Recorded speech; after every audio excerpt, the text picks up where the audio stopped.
Hey guys, welcome back to our channel academic makeup. मैं doctor Nazish Hasan. हम लोगों ने बिजनेस स्टडीज़ या कहा जाए ऑर्गेनाइजेशन के बारे में जब पढ़ा था तो हम लोगों ने F.W. टेलर जी के साइंटिफिक मैनेजमेंट के बारे में बात की थी। आज जो हम लोग बात करने वाले हैं वो हेनरी फ्योल के बारे में बात करने वाले हैं। हेनरी फ्योल्स और प्रिंसिपल्स ऑफ मैनेजमेंट के बारे में बात करने वाले हैं। इन्होंने 14 प्रिंसिपल दिया था। इन्होंने अपना एक प्रिंसिपल दिया जिसको फादर ऑफ मॉडर्न मैनेजमेंट भी या जनरल मैनेजमेंट भी कहा जाता है, जो है हेनरी फ्योल साहब। हेनरी फ्योल साहब का बर्थ हुआ था 1841 में एंड डेथ हुआ था 1925। आप वहीं पे याद करेंगे F.W. टेलर का जो बर्थ एंड डेथ था, जो हम लोगों ने बात की थी 20 और 21 मार्च की मैंने बात की थी। ईयर जो आपको याद होगा अच्छी तरीके से 1856 टू 1950 1915। हेनरी फ्योल साहब और F.W. टेलर ने दोनों अलग अलग थ्योरीज दिया। टेलर जो मैंने आपको लास्ट टाइम भी बताया था, टेलर मतलब साइंस, दर्जी मतलब साइंस, जो आपका प्रोडक्ट चल रहा है। वहीं पे टेलर साहब जो हैं, फ्योल साहब जो हैं, वो फादर ऑफ जनरल मैनेजमेंट के नाम से इनको जाना जाता है। ठीक है, तो अभी हम लोग बात करने वाले हैं हेनरी फ्योल के बारे में। फ्रेंच मैनेजमेंट माइनिंग इंजीनियर थे फ्योल साहब। माइनिंग कंपनी इन्होंने अपनी शुरू की थी। ठीक है, और ऑल द एक्टिविटी और industrial can be divided into technical and commercial, financial, security, accounting and managerial. इन्होंने सभी काम को अलग अलग विभागों में बांटा। इन्होंने 14 प्रिंसिपल ऑफ द मैनेजमेंट दिया, जो जनरल एंड इंडस्ट्रियल मैनेजमेंट में इनके बुक में छपा भी। ये 1949 में छपा। तो 14 प्रिंसिपल ऑफ मैनेजमेंट के बारे में बात करते हैं हम लोग, जो F.W. टेलर साहब ने दिया था। डिवीजन ऑफ वर्क, काम को आपको बांटना है। ठीक है, आप किसी भी कंपनी में हैं, किसी भी ऑर्गेनाइजेशन में हैं, तो काम को आपको अलग अलग डिपार्टमेंट में बांटना है। मतलब अलग अलग डिपार्टमेंटलाइजेशन आपको करना होगा या फंक्शनल करना होगा। अलग अलग विभाग में काम को बांटिए। जैसे सेल्स का काम, जो आदमी बिल बना रहा है, जो आदमी अकाउंट्स देख रहा है, जो आदमी स्टॉक देख रहा है, जो आदमी सॉफ्टवेयर को डील कर रहा है, जो आदमी ट्रांसपोर्टेशन लॉजिस्टिक को डील कर रहा है, जो आदमी मैन पावर रिक्रूटमेंट में है, वो सभी अलग अलग होने चाहिए। ऐसा नहीं कि एक ही आदमी सभी काम को करे। तो डिवीजन ऑफ वर्क। सेकेंड था ऑथोरिटी एंड रिस्पॉन्सिबिलिटी। जो आदमी को आप रिक्रूट कर रहे हैं, उसको आपको ऑथोरिटी देना होगा। साथ साथ में जिसको ऑथोरिटी देंगे उसकी रिस्पॉन्सिबिलिटी होगी कि वो उसको अच्छे से करवाए। जैसे हमारे रेगुलर डेज में on an average we are coping up with 2 videos. अब बहुत जल्दी हम अगर आपको ये ऑथोरिटी देते हैं कि हमारा जो वीडियोज़ है मॉर्निंग में इस स्लॉट में आएगा, इवनिंग में इस स्लॉट में आएगा, तो 2 टॉपिक आपको डील करने को, 2 नए टॉपिक्स पढ़ने को आपको मिल जाएंगे। अब इस पर क्या है, मैंने आपको ऑथोरिटी दी कि हाँ इस टाइम पे मैंने आपको ये ऑथोरिटी दी कि उस टाइम पे मॉर्निंग में और इवनिंग में आपको वीडियोज़ मिलेंगे। अब ऑथोरिटी ये है, मैंने आपको ये दिया। रिस्पॉन्सिबिलिटी क्या है कि मुझको उन दोनों वीडियोस को आपको इस चैनल में अपलोड करना पड़ेगा। So this is called authority and responsibility. आप जिसको काम करने को कह रहे हैं, आपको उनको ताकत देना पड़ेगा, उनको डिसीजन मेकिंग में आगे लाना पड़ेगा, और उनकी रिस्पॉन्सिबिलिटी होगी कि वो उसको सही से एग्जीक्यूट करवाएं। Next, discipline. काम में डिसिप्लिन होना चाहिए। जब तक डिसिप्लिन नहीं होगा तब तक काम नहीं हो सकता है। मतलब 10 बजे आपको काम शुरू करना है, शाम के 4 बजे तक काम को ख़त्म करना है। ये इससे क्या होगा कि एक पॉजिटिव एनवायरनमेंट होगा, लोगों के बीच में एक ऑर्गेनाइजेशनल कनेक्शन बनेगा, और लोग एक दूसरे के साथ मोटिवेटेड होकर के अच्छी तरीके से काम करेंगे। Next, unity of command. Unity of command is fuel give lot of important on this theory for subordinate and superior. एक आदमी के 2 बॉसेस हों। एक बॉस कहे तुम ये करो, दूसरा बॉस कहे तुम वो करो। एक ही आदमी के 2 bosses, like you are my bosses. आपने मुझे कहा नाजिश जी आप वीडियो डालो, दूसरे ने कहा नाजिश जी आप इस टॉपिक पे डालो, या फिर आप इंटरटेनमेंट पे वीडियो डालो। अब जो आदमी है, जो मैं हूँ या जो आप हैं, उस पर क्या होगा कि मैं किसके डिसीजन को ऑबे करूँ, कहाँ से करूँ।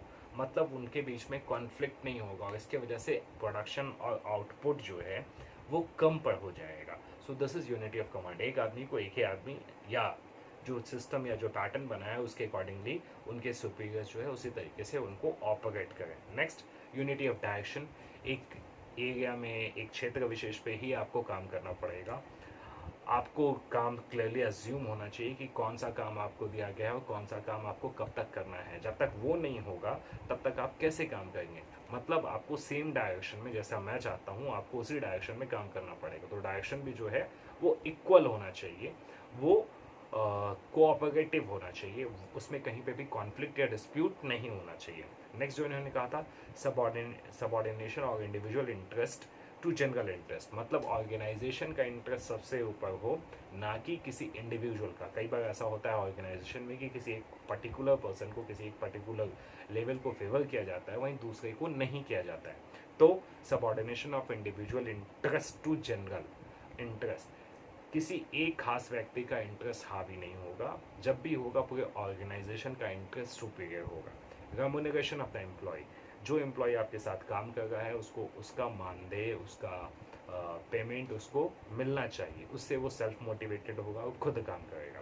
Next, centralization and decentralization. Centralization and decentralization को आप समझने की कोशिश ऐसे करेंगे कि आप किसी ऑर्गेनाइजेशन में काम कर रहे हैं, आपका जो सुपेरियर अथॉरिटी है वो सेंट्रलाइज अथॉरिटी है, वो जो अपनी ताकत है, जो अपनी डिसीजन मेकिंग पावर है, या जो प्राइसिंग से रिलेटेड है, या कुछ भी चीज़ काम है, उस पर आपको वही गाइड करते हैं। अब इसको कई बार नेट में इस तरीके से सवाल भी आता है कि सेंट्रलाइजेशन कम डाउनवर्ड टू अपवर्ड होता है या अपवर्ड टू डाउनवर्ड होता है। तो सेंट्रलाइजेशन डाउनवर्ड टू अपवर्ड होता है, डिसेंट्रलाइजेशन अपवर्ड टू डाउनवर्ड होता है। इस पे कई बार सवाल आता है। यूनिटी ऑफ कमांड में जैसे कि एग्जांपल आप ले सकते हैं, इफ टू बॉसेस आर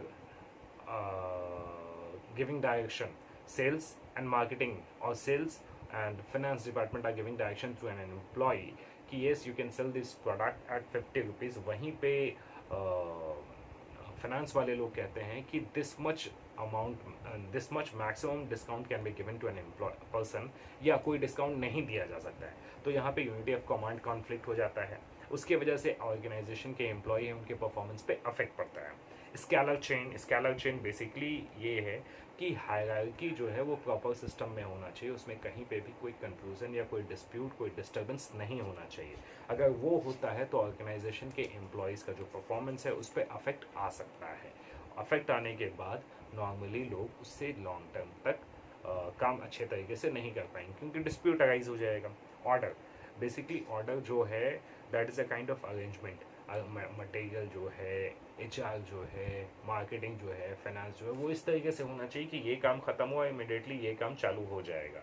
अब ये काम, अब आपने प्रोडक्ट रॉ मटेरियल मंगवाया, इमिडिएटली आप प्रोडक्ट का पैकेजिंग चालू नहीं कर देंगे, क्योंकि रॉ मटेरियल है, रॉ मटेरियल के बाद उस प्रोडक्ट का मैनेजिंग, बनाना, बनना, ये सारी चीज़ें चालू हो जाती हैं। तो ऑर्डर, उसका एक सिस्टम बना होना चाहिए।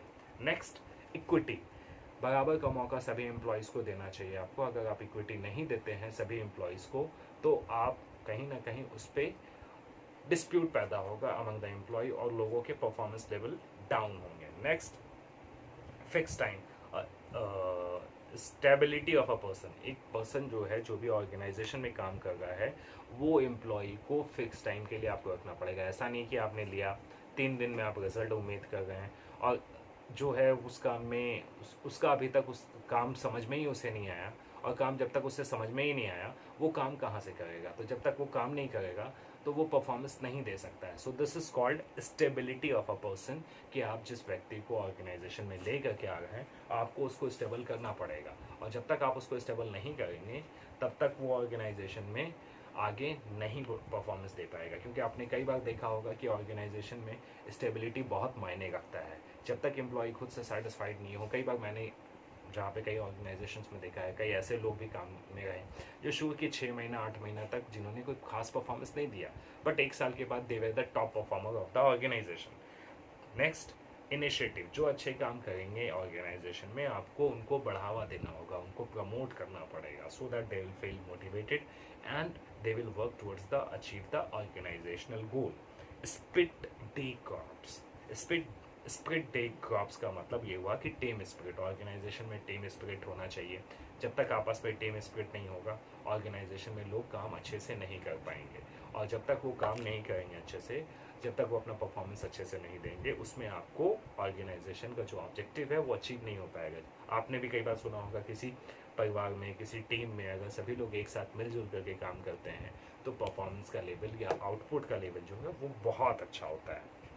सो this was all about Henry Fayol, F.W. Taylor, principle of management, जिनको फादर ऑफ मॉडर्न मैनेजमेंट भी कहा जाता है या जनरल मैनेजमेंट का फादर कहा जाता है। इन्होंने 14 प्रिंसिपल दिए थे। इनका डेथ कब हुआ, क्या करते थे, वो मैंने अभी आपसे डिस्कस किया। अगर वीडियो समझ में आ गई है तो स्टे ट्यून्ड। अगले बार में हम लोग बात करेंगे फेयोल और टेलर के जो प्रिंसिपल्स जो उन्होंने दिए थे साइंटिफिक वर्सेस जनरल मैनेजमेंट में डिफरेंसेस क्या है। So till then stay tuned, bye bye, thank you very much.